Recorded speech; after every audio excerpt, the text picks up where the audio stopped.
Xin chào các bạn, video hôm nay là video cuối cùng của series này và trong video hôm nay tôi sẽ lấy Tổ Quân làm ví dụ để suy luận một văn hóa thẩm mỹ của Việt Nam, đó chính là khái niệm thông cảm.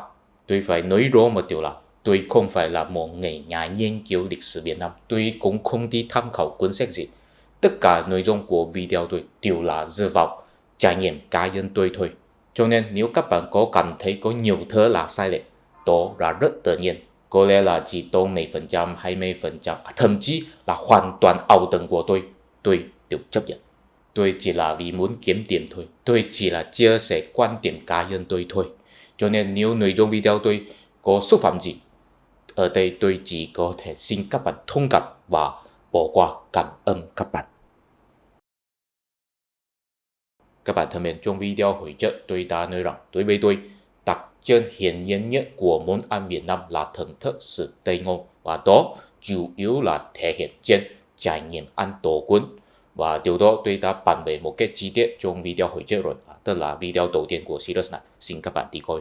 Ở đây tôi chỉ cần tóm lại một chút để giải thích tại sao tôi có nghĩ rằng đó có liên quan đến khái niệm thông cảm của Việt Nam. Khi ăn Tổ Quân, chúng ta là lấy đồ ăn quấn cùng nhau và chấm nước chấm và ăn. Khi chế biến Tổ Quân, chủ yếu có thể phân ra thành hai bộ phận. Một bộ phận là chế biến đồ ăn, đó không cần làm gia vị nhiều lắm, chỉ là đảm bảo đồ ăn là tươi. Một bộ phận khác là chế biến nước chấm, phải pha trộn các loại nguyên liệu, phải phát huy tài năng làm gia vị để chế biến một nước chấm rất ngon. Theo tôi, hương vị độc đáo của món ăn Việt Nam chính là hương vị tươi ngon. Đó là kết hợp đồ ăn tươi với nước chấm ngon, và mọi loại đồ ăn riêng phải thích hợp với mọi loại nước chấm riêng. Ví dụ ăn bún đậu là ăn với mắm tôm, khi ăn bánh xèo là ăn với nước mắm, khi ăn gỏi cuốn là ăn với tương đậu phộng. Cho nên trong món ăn Việt Nam thực sự có nhiều loại nước chấm. Một món ăn riêng phải thích hợp với một loại nước chấm riêng.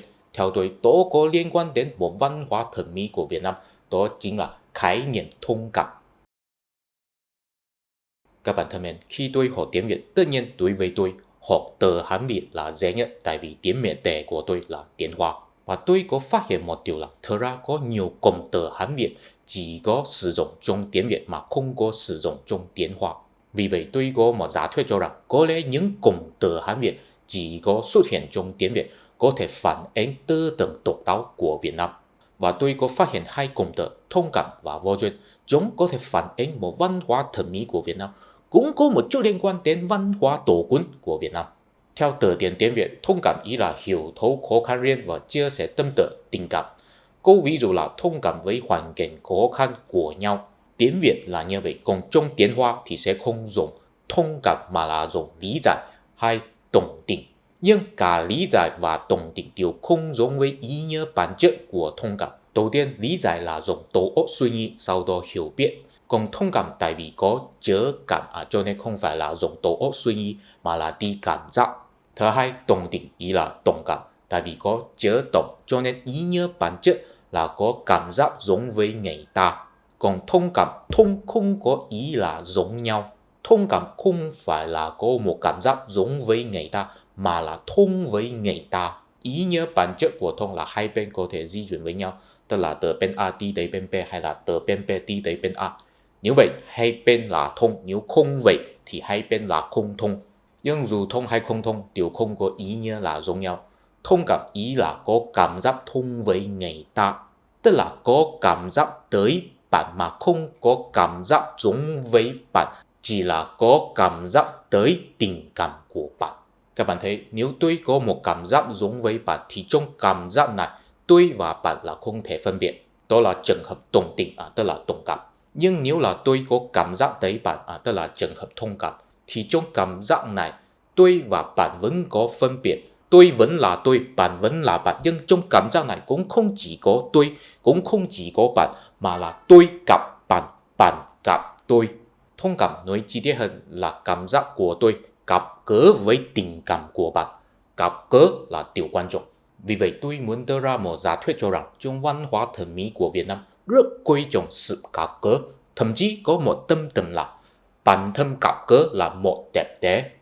Để ủng hộ giả thuyết của tôi, xin để tôi lấy vô duyên làm ví dụ. Tôi có phát hiện ngay cả trong tiếng Hoa cũng có nói vô duyên, nhưng trong tiếng Hoa vô duyên chỉ có ý là không có cơ hội gặp gỡ. Nhưng trong tiếng Việt, ngoài việc không có cơ hội gặp gỡ, vô duyên cũng có ý là bất lịch sự.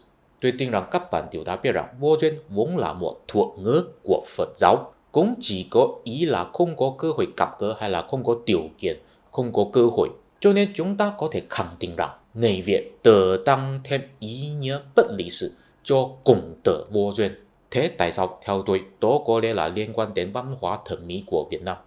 Tại vì vô duyên vốn chỉ có ý là không có cơ hội gặp gỡ, cho nên nếu nói rằng không có cơ hội gặp gỡ là bất lịch sự thì ý nên là có hành động phá hoại gặp gỡ. Tức là khi chúng ta nói có duyên thì ý là hai người có thể gặp gỡ với nhau, đó đã là một cơ hội hiếm có rồi. Và nếu có hành động bất lịch sự có thể nói là vô duyên thì ý là có phá hoại gặp gỡ giữa hai người. Vì vậy tôi muốn đưa ra một giả thuyết cho rằng trong văn hóa thẩm mỹ của Việt Nam là thấy bản thân gặp gỡ là một đẹp đẽ, cho nên nếu có hành động phá hoại gặp gỡ là một hành động bất lịch sự. Và để cho tiện xin để tôi gọi văn hóa thẩm mỹ kiểu này là khái niệm thông cảm, chỉ là tiện cho tôi để chia sẻ quan điểm cá nhân của tôi trong video này. Nếu các bạn có thuật ngữ tốt hơn, tùy tiện. Và tôi cũng muốn đưa ra một giả thuyết cho rằng có lẽ khái niệm thông cảm là liên quan đến tầng lớp tinh hoa Việt Nam ngày xưa. Các bạn thân mến, tôi có phát hiện một điều là trong lịch sử Việt Nam, khi có hành động khởi nghĩa hoặc chống cự ngoại xâm, thường có dùng một câu nói đó là chiêu tập hào kiệt. Hình như hào kiệt là tầng lớp tinh hoa trong lịch sử Việt Nam. Theo từ điển, hào kiệt ý là người có tài năng và chí khí hơn hẳn người bình thường. Đối với tôi, ý nghĩa này hình như là không có nói rất rõ, tại vì có một số người có chí khí cũng có tài năng nhưng không được gọi là hào kiệt. Ví dụ nếu có một sư phụ có chí khí tại vì có hoài bão muốn phục vụ người dân, cũng có tài năng tại vì có tổ thi qua cử và làm quan lớn. Xin hỏi các bạn, sư phụ này được coi là hào kiệt hay không? Tôi tin rằng đối với đa số người đều sẽ nói là không. Theo tôi, hào kiệt nên ý là những người có thể khiến nhiều người muốn theo dõi mình. Vì vậy tạo nên một thế lực lớn khiến người ta kính trọng, và sự khiến nhiều người muốn theo dõi có thể có nhiều biện pháp, nhiều lý do. Ví dụ các bạn có biết Liêu Bang và Hàn Vũ không? Liêu Bang và Hàn Vũ là hai nhân vật rất khác biệt, nhưng họ đều có thể khiến nhiều người muốn theo dõi, cho nên họ đều được coi là hào kiệt. Liêu Bang không có võ nhẹ nhưng có lồng lực, cho nên khiến nhiều người muốn theo dõi. Hàn Vũ không có lồng lực nhưng võ nhẹ cao, cho nên cũng có nhiều người muốn theo dõi. Và quay trở về sư phụ đó, tại vì chỉ là một mình đó thi khoa cử và làm quan lớn, không phải là có ai theo dõi, cho nên ngay cả có chí khí và tài năng nhưng không được gọi là hào kiệt. Tuy nhiên nếu sư phụ đó có thể khiến nhiều người muốn theo dõi cũng có thể trở thành một hào kiệt. Hào kiệt nói cụ thể hơn là có tài năng và chí khí khiến nhiều người muốn theo dõi mình, tức là có charisma, sức hút. Theo tôi, nếu hào kiệt là tầng lớp tinh hoa trong lịch sử Việt Nam, thế có thể giải thích hai hiện tượng đặc biệt trong lịch sử Việt Nam. Hiện tượng thứ nhất, đa số nhà vua của Việt Nam đều có năng lực và cũng sẽ tự mang quân đi chiến tranh. Điều đó là khác biệt với đa số hoàng đế trong lịch sử Trung Hoa. Trong lịch sử Trung Hoa, thông thường chỉ có những hoàng đế mà sáng lập vương triều mới có năng lực tự mang quân đi chiến tranh. Những hoàng đế là trưởng thành trong hoàng cung, sau khi lên ngôi rồi thì sẽ không tự mang quân đi chiến tranh, tại vì có rủi ro cao bị thiệt mạng, và đó sẽ làm chính trị không ổn định, cho nên quan lại cũng không thích hoàng đế tự mang quân đi chiến tranh. Nhưng trong lịch sử Việt Nam thì không phải, đa số nhà vua ngay cả là trưởng thành trong hoàng cung nhưng sau khi lên ngôi làm nhà vua rồi cũng sẽ tự mang quân đi chiến tranh. Tại sao đã trở thành nhà vua rồi nhưng vẫn phải chịu rủi ro bị thiệt mạng trong chiến trận? Theo tôi, đó nên là vì nhà vua muốn chứng minh cho người ta thấy mình là một hào kiệt, mình có tài năng và chí khí, có thể tự mang quân, có thể chỉ huy quân đội để thuyết phục người ta theo dõi mình. Nếu vậy thì có thể giải thích hiện tượng thứ hai trong lịch sử Việt Nam. Đó là trong đa số vương triều có đại thần hoặc đại tướng có thể kiểm soát triều đình, thậm chí kiểm soát nhà vua. Trong lịch sử Trung Hoa, hiện tượng này chỉ có xuất hiện trước nhà Tần, tức là trước khi chấp hành chế độ khoa cử.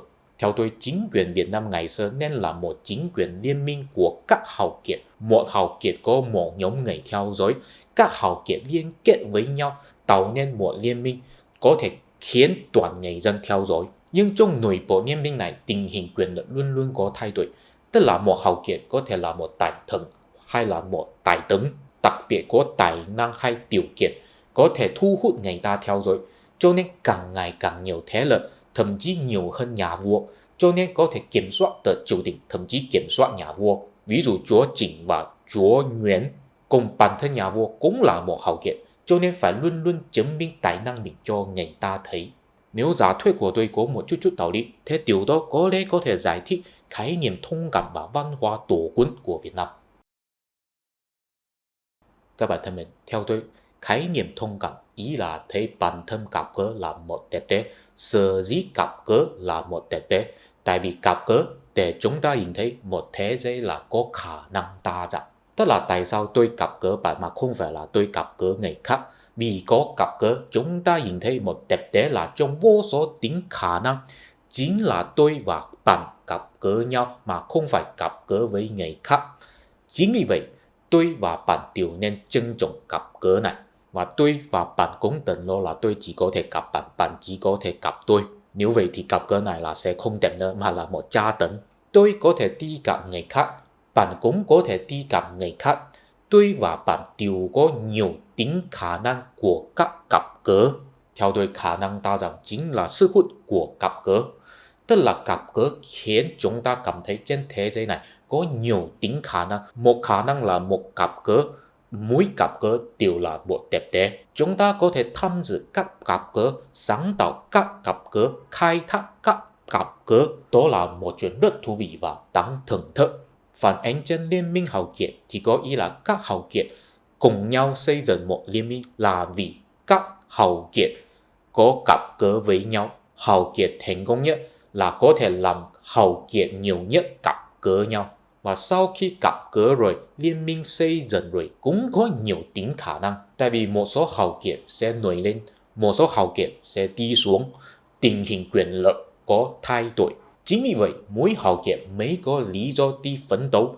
Thậm chí nhà vua phải tự mang quân để chứng minh mình có tài năng, mình là một nhà vua đáng theo dõi.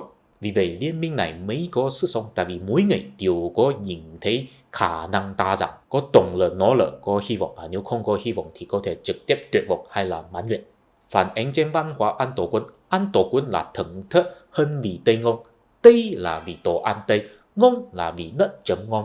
Đồ ăn Tây, Tây có ý là mới, tức là đồ ăn chưa bị hơ, mới có ý là vẫn có khả năng đa dạng. Tức là nếu cũ rồi thì đã tình hình rồi, không thể thay đổi nữa. Nước chấm ngon, nước chấm là lấy các loại gia vị hỗn hợp với nhau, có ý là từ các tính khả năng tổ hợp thành một tính khả năng, cũng có thể hiện một ấn tượng là khả năng đa dạng. Cuốn đồ ăn và ăn cùng với nước chấm có ý là đồ ăn gặp gỡ với nước chấm. Đồ ăn khác biệt phải ăn cùng với nước chấm khác biệt. Đó có ý là sáng tạo một gặp gỡ đẹp đẽ giữa đồ ăn và nước chấm. Một người bếp có tài chính là phải biết món ăn nào phải ăn cùng với nước chấm nào. Người bếp chuẩn bị đồ ăn và chế biến nước chấm cho người khác, đó là sáng tạo một gặp gỡ cho người khác, tức là đồ ăn gặp gỡ với nước chấm. Và người khác tự quyết định phải gặp gỡ như thế nào, tại vì phải chấm bao nhiêu nước chấm là do người khác tự quyết định. Nhưng người bếp có thể đảm bảo cho người khác mỗi lần gặp gỡ đều là tuyệt vời, tức là mỗi miếng ăn cùng với nước chấm đều là có hương vị Tây ngon tuyệt vời. Dù sao, cả người bếp và người khác đều có thể cảm thấy một ấn tượng là khả năng đa dạng. Theo tôi, đó chính là một thể hiện của khái niệm thông cảm của Việt Nam. Bây giờ tôi đã trình bày hết ý tưởng của tôi về món ăn Việt Nam rồi. Và series này cũng kết thúc rồi. Trong video tiếp theo sẽ là một series mới. Hy vọng các bạn tiếp tục theo dõi kênh của tôi. Và nếu có thể xin donate cho tôi. Mình hẹn gặp lại trong video tiếp theo. Cảm ơn các bạn. Bye bye.